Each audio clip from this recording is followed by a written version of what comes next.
안녕하세요. 당신에게 건강, 행복, 행운을 드리는 당신의 인생 책방입니다. 오늘 읽어드릴 책은 법정 스님 스스로 행복하라입니다. 이 책은 스님의 열반 10주기에 샘터 출판사에서 낸 책입니다. 또한 샘터 출판사 50주년과 샘터 잡지 600호 기념이 겹쳐서 더 의미가 있는 책이라고 하네요. 저는 불교 신자는 아니지만 그동안 몇 번 책으로 접한 법정 스님의 말씀 한 구절 한 구절이 가슴속에 깊은 울림을 주더라고요. 그래서 이번에 이 책을 리뷰하게 되었습니다. 스님의 스스로 행복하라는 나 자신에게 어떻게 살 것인가 라는 질문을 다시금 하게 해주는 책이었습니다. 여러분도 법정 스님의 말씀을 마음속으로 느끼면서 들어보시기 바랍니다. 우리는 저마다 자기 나름의 빛깔과 모양과 향기를 가진 존재입니다. 더러 꽃 구경은 안 가십니까? 세상 사는데 바쁘다고 해서 모른 체 하지 말고 1년에 한두 차례씩 피어나는 꽃들 앞에 서보세요. 꽃들은 저마다 자기 나름의 빛깔과 모양과 향기를 지니고 있습니다. 지금 피어있는 꽃들을 보세요. 저마다 자기 특성과 자기 모습을 지니고 유감없이 활짝 피어남으로써 우주적인 조화를 이루고 있습니다. 꽃들은 다른 꽃들에 대해 신경을 쓰지 않습니다. 다른 꽃들을 닮으려고 하지 않습니다. 저마다 자기 나름의 모습을 지니고 있습니다. 라일락이 철쭉을 닮으려고 한다거나 목련이 진달래를 닮으려고 하는 일은 없습니다. 자기 내면에 지닌 가장 맑고 향기롭고 아름다운 그런 요소들을 마음껏 발산하고 있습니다. 사람은 자기 몫의 삶을 살 줄 알아야 합니다. 사람에게는 저마다 자기 몫의 삶, 자기 그릇이 있습니다. 따라서 자기 그릇에 자기 삶을 채워가며 살아야지 남의 그릇을 넘본다든가 자기 삶을 이탈하고 남의 삶처럼 살려고 하면 그건 잘못 살고 있는 것입니다.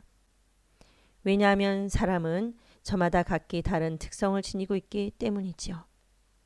태어날 때 홀로 태어나듯이 저마다 독특한 자기 특성이 있기 때문에 누구를 닮으려고 하면 자기 삶 자체가 어디로 사라지고 맙니다. 사람은 자기 몫의 삶에 감사하며 살 줄 알아야 합니다. 자기 그릇에 넉넉한 줄 알고 살아야 합니다.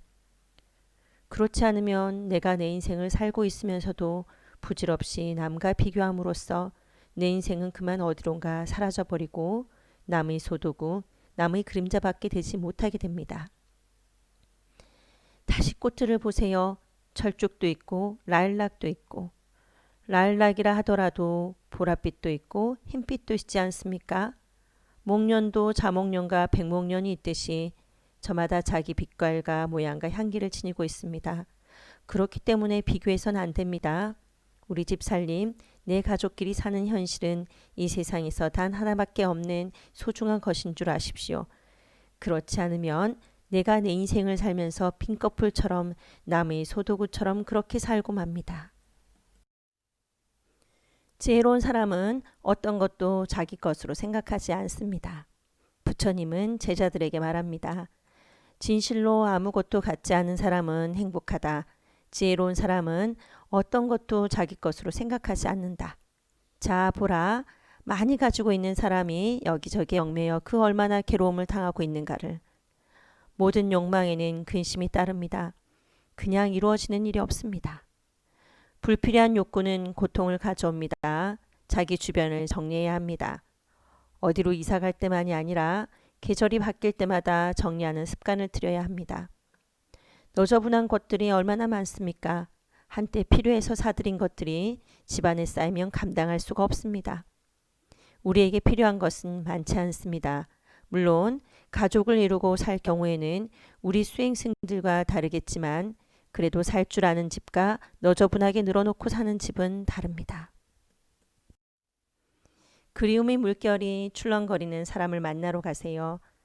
우리가 진정으로 만나야 할 사람은 그리운 사람입니다.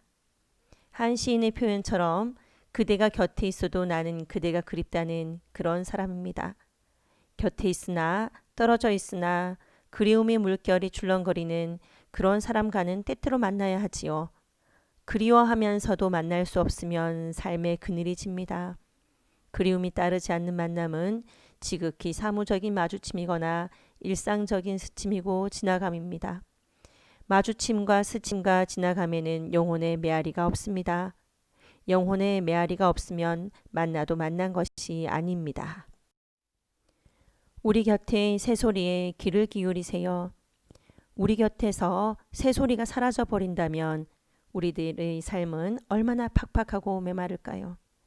새소리는 단순한 자연의 소리가 아니라 생명이 살아서 약동하는 소리고 자연이 들려주는 아름다운 음악입니다.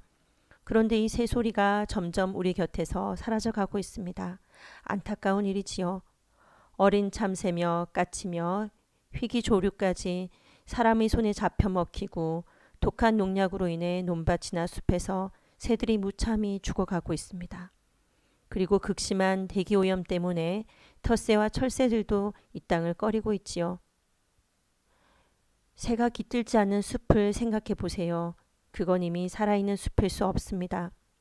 마찬가지로 자연의 생기와 그 화음을 대할 수 없을 때 인간의 삶 또한 크게 병든 거나 다름이 없지요. 세상이 온통 입만 열면 하나같이 경제하는 세태입니다. 어디에 인간의 진정한 행복과 삶의 가치가 있는지 곰곰이 헤아려 보아야 해요. 우리를 행복하게 해주는 것은 경제만이 아닙니다. 행복의 소재는 여기저기 무수히 널려 있어요. 그런데 행복해질 수 있는 그 가슴을 우리는 잃어가고 있습니다. 새들이 떠나간 숲은 적막합니다. 버리고 비우는 일은 새로운 삶을 여는 통로입니다.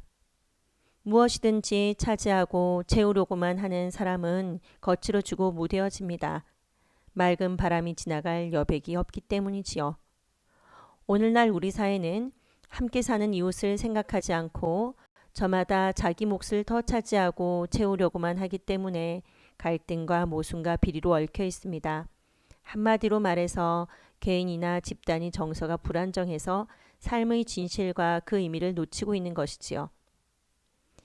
버리고 비우는 일은 결코 소극적인 삶이 아니라 지혜로운 삶의 선택입니다. 버리고 비우지 않고는 새 것들이 들어설 수 없지요.